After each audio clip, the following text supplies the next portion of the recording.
এতিয়া আমি ইতিমধ্যে গুগল ক্লাছৰুমৰ যোগেদি ক্লাছ দিবৰ কাৰণে কিদৰে ইমেইল একাউণ্ট খুলিব লাগে, শিক্ষকে কিদৰে খুলিব, ছাত্ৰ ছাত্ৰীয়ে কিদৰে খুলিব এই বিষয়ে কৈছিলোঁ। ABCD এইদৰে চিৰিয়েলকৈ এলফাবেটিকেলি আমি এপবিলাক চাই আহিলে চি আখৰত এই ক্লাছ ওলাই আছে, এইটো গুগল ক্লাছৰুম এপটো খুলিলোঁ। ক্লাছ এটা কৰিবলৈ যোৱাৰ আগতে টপ লেফ্ট কৰ্নাৰ যিটো এই সমান চিন তিনিডাল আছে ইয়াত টাচ কৰিম। মই যিটো ক্লাছ কৰিম সেইটো ক্লাছৰ ইমেইল খুলি ল'ম। এইটো ড্ৰপ ডাউন ইয়াত এৰ' মাৰ্ক এটা আছে, ইয়াত টাচ কৰিলে ইয়াত বিভিন্ন ধৰণৰ মেইল আছে। ধৰি লওক মই যদি ক্লাছ 7ৰ ক্লাছ কৰোঁ, মই only7.satyajit এইদৰে যিকোনো স্কুলৰ শিক্ষকসকলে বিশেষ নাম ক্ৰিয়েট কৰিব পাৰে। কালি এখন নিকেতনে ক্লাছ 7.roman এনেকুৱা টাইপত বনাইছে। এখন স্কুলৰ শিক্ষকসকলৰ কাৰণে এটা বিশেষ নাম ক্ৰিয়েট কৰি ল'লে সুবিধা হ'ব। ধৰি লওক মই 7ৰ ক্ৰিয়েট কৰিলোঁ, এখন নাইকিয়া হৈ যাব দেখিছে। 7ৰ মই ক্লাছ ক্ৰিয়েট কৰা নাই। 7ৰ ক্লাছ হ'ব, যেতিয়া হ'ব মই 7লৈ আহিম। ইয়াৰ ওপৰত only7 দেখুৱাই আছে।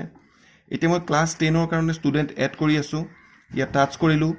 মই ক্লাছ only10ৰ ক্লাছ কৰিবৰ কাৰণে এই 10লৈ আহিম। এইটো টাচ কৰাৰ পিছত 10ৰ যিখিনি হৈছে সেইখিনি ডিছপ্লে হ'ব। only10লৈ আহিলোঁ। ইয়াত আমি ৰাইট আপ কৰ্নাৰ টাচ কৰিলে আমি ৰিফ্ৰেছ কৰিব পাৰোঁ। ৰিফ্ৰেছ কৰিলে যদি কোনো ষ্টুডেণ্ট ইয়াত এণ্ট্ৰি হ'বলগীয়া আছে বা ৰিচেণ্টলি তেওঁলোকে যদি জইন কৰিছে ইয়াত দেখা পালোঁ হয়, 4জনেই আছে, মানে ৰিচেণ্টলি কোনো নতুন ষ্টুডেণ্ট অহা নাই। এই ক্লাছটোৰ ছাইডত সেইদৰে 3টা ফুট আছে, এইটো অপশ্যন। ইয়াত মই এডিট কৰিব পাৰোঁ। এডিট কৰি মোৰ যিকোনো পৰিৱৰ্তন কৰিব পাৰোঁ। ছায়েন্স আচাৰ্য ACH মই ইয়াত কিবা এড কৰিব পাৰোঁ। ধৰি লওক @2020 এনেকুৱা মই কিবা এটা এড কৰিব পাৰোঁ। সদ্যহতে মই একো এড কৰিব বিচৰা নাই, এনেকৈ থাকক।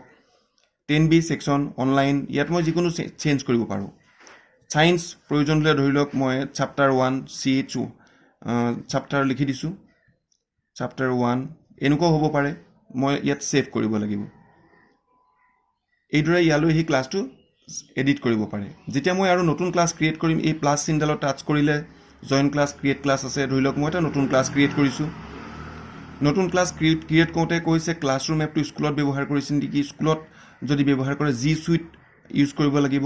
G Suite ইয়াত কিছু অপশ্যন স্কুলে নিয়ন্ত্ৰণ কৰিব পাৰিব, কি ছাৰ্ভিচ গুগলৰ ষ্টুডেণ্টবিলাকে ব্যৱহাৰ কৰিব, কি নকৰিব।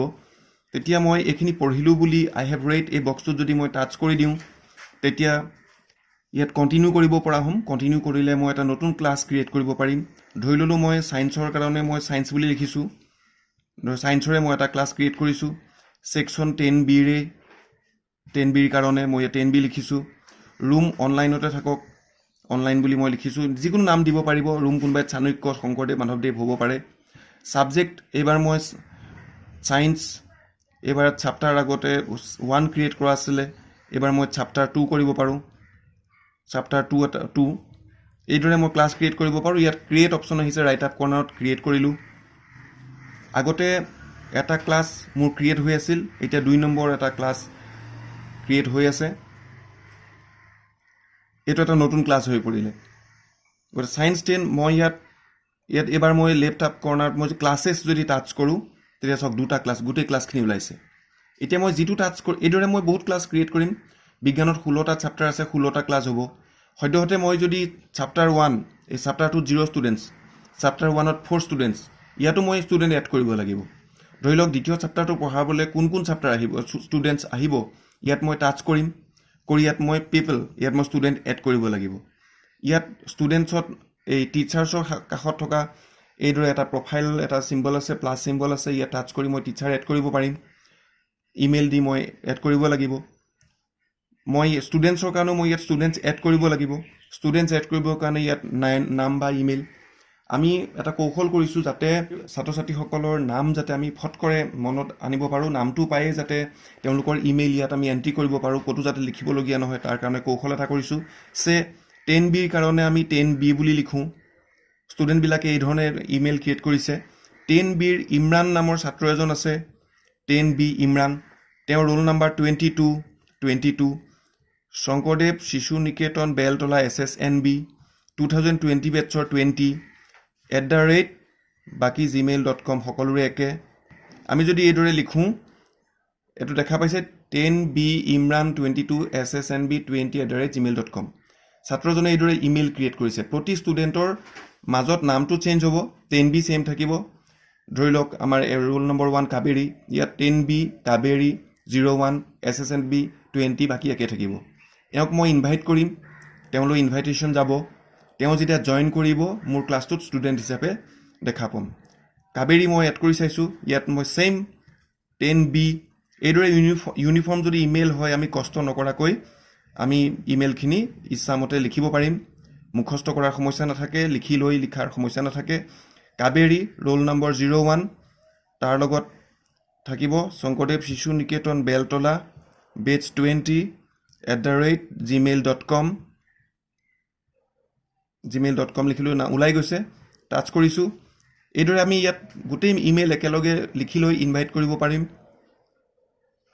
এইদৰে ইনভাইট হ'ব তো এইদৰে আমি ষ্টুডেণ্টখিনি এড কৰিব লাগিব এটা ইনভাইটেড তেওঁলোকে একচেপ্ট কৰাৰ পিছত ইনভাইটেড ৱৰ্ডটো নাইকিয়া হৈ যাব এ পিপল আমি পিপলৰ দ্বাৰা আমি গম পাম ক্লাছ ৱৰ্কত আমি ক্লাছ ক্ৰিয়েট কৰিব পাৰিম এতিয়ালৈকে আমি একো ক্লাছ দিয়া নাই অকণমান বেক কৰিছোঁ মই এই ছায়েন্সৰ ছেকেণ্ড চেপ্টাৰ নহয় ফাৰ্ষ্ট চেপ্টাৰটোত যিহেতু 4জন ছাত্ৰ আছে ইয়াত ক্লাছ কিদৰে দিয়া হ'ব দেখুৱাব বিচাৰিছোঁ এতিয়া আমি এই ক্লাছটোত আমি টাচ কৰিছোঁ মই আকৌ এবাৰ দেখুৱাই দিছোঁ লেফ্ট আপ কৰ্নাৰত মই ক্লাছেছ 10Bৰ এগেইনষ্টত দুটা ক্লাছ আছে প্ৰথম চেপ্টাৰৰ প্ৰথম পাৰ্টটোৰ আমি ইয়াত যেতিয়া এটা ক্লাছ ক্ৰিয়েট কৰিব লাগে আমি পিপল ষ্টুডেণ্টৰ বিষয়ে গম পাইছোঁ বহু ষ্টুডেণ্টক ইতিমধ্যে ইনভাইট কৰা হৈছে অলপতে তেওঁলোক আহিব আজি আৰম্ভ কৰা হৈছে বিউটিমণি কাবেৰী নিবেদিতা মেঘালী এই চাৰিগৰাকী ইতিমধ্যে একচেপ্ট হৈছে জইন হৈছে গ্ৰুপত ক্লাছ ৱৰ্কলৈ আমি আহিম আৰু তেওঁলোকৰ কাৰণে ক্লাছ দিম ইয়াত আগতে কিছুমান ড্ৰাফ্ট আছে কুৱেশ্যন মোৰ বনোৱা আছিলে এইখিনি মই ডিলিট কৰিম কিয়নো এইখিনি ফাইনেল নাছিল জাষ্ট মই প্ৰেক্টিছ কৰিছিলোঁ মই ডিলিট কৰিছোঁ ক্লাছ ৱৰ্কত আমি যেতিয়া আমি প্ৰথম আজি ক্লাছ কিবা এটা আৰম্ভ কৰিম ইউ হেভেণ্ট ক্ৰিয়েটেড এনি ক্লাছ বুলি কৈছে প্লাছ চিম্বলত টাচ কৰিম আমি এটা টপিক এড কৰি ল'ম কেমিকেল ৰিয়েকশ্যনছ আমি লিখিছিলোঁ ৰিয়েকশ্যনছ লিখা নাছিলোঁ যদি মই এডিট কৰিব বিচাৰোঁ ৰিনেম কৰিম কেমিকেল ৰিয়েকশ্যনছ লিখিলোঁ ডান এইদৰে টপিক এটা লিখি এডিট কৰিব পাৰিম আকৌ এবাৰ প্লাছ চিনত টাচ কৰিলোঁ আমি এছাইনমেণ্ট দিব পাৰিম কুৱেশ্যন আগবঢ়াব পাৰিম মেটেৰিয়েল প্ৰভাইড কৰিব পাৰিম আৰু ৰিইউজ পোষ্ট আগতে ব্যৱহাৰ কৰা পোষ্ট আমি পুনৰ ইউজ কৰিব পাৰিম সদ্যহতে এটা কুৱেশ্যন কেনেদৰে ক্ৰিয়েট কৰে সেইটো দেখুৱাব বিচাৰিছোঁ এইটো ভইচ টাইপিঙৰ যিটো ইয়াত চিম্বলটো দেখিছে ইয়াত টাচ কৰি মই ভইচ টাইপিঙৰ যোগেদিও মই লিখিব পাৰোঁ সকলো মোবাইলত নাথাকিব পাৰে অলপ ভাৰ্চনটো আপডেটেড হ'ব লাগিব যি কি নহওক মই ভইচ টাইপিঙৰ যোগেদিয়ে এটা কুৱেশ্যন ধৰক মই ক্ৰিয়েট কৰিব বিচাৰিছোঁ ইয়াত মই কুৱেশ্যন 1 Q1 লিখি লৈছোঁ এটা স্পেচ দিছোঁ দি ভইচ টাইপিং ষ্টাৰ্ট কৰিছোঁ what is the valency of oxygen কুৱেশ্যনটো আহি গৈছে মই কুৱেশ্যন মাৰ্ক লগাই দিলোঁ এইটো হ'ল আমাৰ কুৱেশ্যন ইনষ্ট্ৰাকশ্যনছ কিবা এটা ইনষ্ট্ৰাকশ্যন দিব খুজিলে দিব পাৰে ভইচ টাইপিং ষ্টাৰ্ট কৰিছোঁ ৰিপ্লাই ফাষ্ট এইটো তেওঁলোকৰ কাৰণে ইনষ্ট্ৰাকশ্যন হ'ল এতিয়া আমি পইণ্টছ আছে পইণ্টছ ধৰি লওক এইটো কুৱেশ্যনৰ কাৰণে 1 নম্বৰ এটা ঠিক কৰিছোঁ ছেভ কৰিছোঁ আৰু যদি মই কোনো পইণ্টছ দিব নিবিচাৰোঁ আনগ্ৰেডেড হ'ব ডিউ ডেট কেতিয়াৰ ভিতৰত দিব লাগিব মই 11 তাৰিখৰ ভিতৰত দিয়াটো ঠিক কৰিছোঁ অ'কে কৰিছোঁ টাইম মই 10 বজাৰ আগত দিয়াটো বিচাৰিছোঁ 10 বজা পুৱা AM চিলেক্ট কৰিলোঁ PM হ'লে PM অ'কে তাৰপিছত আমি টপিকটো কিহৰ টপিকটো হ'ল কেমিকেল ৰিয়েকশ্যনছ সেই টপিকৰ এগেইনষ্টত এই কুৱেশ্যনবিলাক আহিব শ্বৰ্ট এনচাৰ ইয়াত অপশ্যন আছে শ্বৰ্ট এনচাৰ নে মাল্টিপল চইচ দেখিছে ইয়াত মাল্টিপল চইচ যদি মই কৰিব বিচাৰোঁ অপশ্যন 1 ভেলেঞ্চি অফ অক্সিজেন মই এটা অপশ্যন দিলোঁ 1 অপশ্যন 2 মই দিলোঁ 2 এড অপশ্যন তাত মই এটা দিলোঁ 3 আৰু এড অপশ্যন ইয়াত মই নান অফ দ্য এবভ তো 4টা অপশ্যন ৰাখিছোঁ ষ্টুডেণ্ট কেন চি ক্লাছ চামাৰী এইটো অন হৈ থাকক একো নাই এতিয়া মই এই কুৱেশ্যনটো যদি মই এইটো দেখিছে গ' ইয়াত টাচ কৰিলে চেণ্ড হ'ব অল ষ্টুডেণ্টছ নহয় মই ইয়াত চিলেক্ট কৰিব পাৰোঁ এইকেইজন 4জন ষ্টুডেণ্ট এতিয়া সদ্যহতে আছে বাকীসকল অহা নাই ইয়াৰ কোনোবা ষ্টুডেণ্টক যদি দিবলগীয়া নাথাকে তো আমি ক্লিকটো আনক্লিক কৰি দিলে কেতিয়াবা এনেকুৱা হয় কিছুমান বিশেষ ছাত্ৰ ছাত্ৰীক বিশেষ প্ৰশ্ন দিবলগীয়া হ'ব পাৰে তেতিয়া আমি চিলেক্ট কৰিব পাৰোঁ সদ্যহতে আমি আটাইকেইজন সদ্যহতে 4জন আছে অল ষ্টুডেণ্টছ মই কুৱেশ্যনটো চেণ্ড কৰিছোঁ এতিয়া তেওঁলোকৰ তাত কুৱেশ্যনটো ওলাব এতিয়া আমি এই ক্লাছটো মই চাব বিচাৰিছোঁ ষ্টুডেণ্টে ৰিপ্লাই দিছে নাই। ইতিমধ্যে মোৰ দুগৰাকী ছাত্ৰীক মই কৈছোঁ, এগৰাকীয়ে ভুল উত্তৰ দিব, এগৰাকীয়ে শুদ্ধ উত্তৰ দিব। মই তেতিয়া মোৰ ৰেছপন্স কি ধৰণৰ হ'ব চাবৰ কাৰণে এতিয়া মই ক্লাছটোলৈ আহিছোঁ। ক্লাছ ৱৰ্কত মই টাচ কৰিছোঁ, এই কুৱেশ্যনটো দিছিলোঁ, কুৱেশ্যনটো টাচ কৰিছোঁ, দেখিছোঁ দুগৰাকী ছাত্ৰীয়ে ঘূৰাই দিছে। বিউটিমণি টাচ কৰিলোঁ, তেওঁ অক্সিজেনৰ যিটো what is the valency of oxygen তেওঁ 2 দিছে, শুদ্ধ হৈছে। এই এড গ্ৰেডৰ ঠাইত মই 1 এটা দিছোঁ, মানে 1 আউট অফ 1 তেওঁ পাইছে। মই তেওঁক ৰিটাৰ্ণ কৰিছোঁ। ৰিটাৰ্ণ কৰা মানে কেতিয়াবা টাৰ্ণ ইন থাকিব পাৰে, তেওঁলৈ ৱৰ্ক টাৰ্ণ টু বিউটিমণি, তেওঁ গম পাব যে মই 1 নম্বৰ পাইছোঁ। যদি তেওঁ কিবা ক'ব লগা থাকে তেওঁ মোক উৎসাহ দি এটা কমেণ্ট লিখিব পাৰোঁ, মই ভেৰি গুড বুলি ক'ব বিচাৰিছোঁ, আৰু মই তেওঁক এইটো মেছেজটো তেওঁ পঠাই দিলোঁ। এইটো কেৱল বিউটিমণিয়ে গম পাব। কিবা ক'ব লগা থাকিলে এইদৰে মেছেজ কৰিব পাৰি। বেক কৰিলোঁ। এইবাৰ মই কাবেৰী, মই কৈছিলোঁ যে তেওঁ ভুল আনচাৰ দিব। ভুল দিলে মই কি ৰেছপন্স দিম? তেওঁ অক্সিজেনৰ ভেলেঞ্চি 2 হ'ব লাগে, 3 বুলি কৈছিল। তেতিয়া মই গ্ৰেড তেওঁক মই 0 দিম। তেওঁ 0 পালে, মই ৰিটাৰ্ণ কৰিলোঁ 0, আৰু তেওঁক মই ধৰি লওক এটা কমেণ্ট দিম। তেতিয়া ক'ম যে ভালদৰে অধ্যয়ন কৰা, নুবুজিলে সুধিবা। ইয়াত মই উত্তৰো তেওঁ যথেষ্টখিনি লিখিব পৰা যায়। তেওঁ উত্তৰটো মই ক'ব পাৰোঁ যে কিয় 3 নহয় 2হে হ'ব লাগিছিল, ইয়াত লিখি মই তেওঁ চেণ্ড কৰিব পাৰোঁ। তেওঁ যদি আকৌ মোক হয়তো আনচাৰটো কাৰেকশ্যন কৰিবলৈ চান্স থাকে, ইয়াত ছেটিংছ আছে যে কাৰেকশ্যন কৰিব পাৰিব। কাৰেকশ্যন কৰি পঠালে মই পুনৰ তেওঁ পইণ্টছটো দি শুদ্ধ কৰিলে আপডেট কৰি দিব পাৰিম। মই বেক কৰিছোঁ।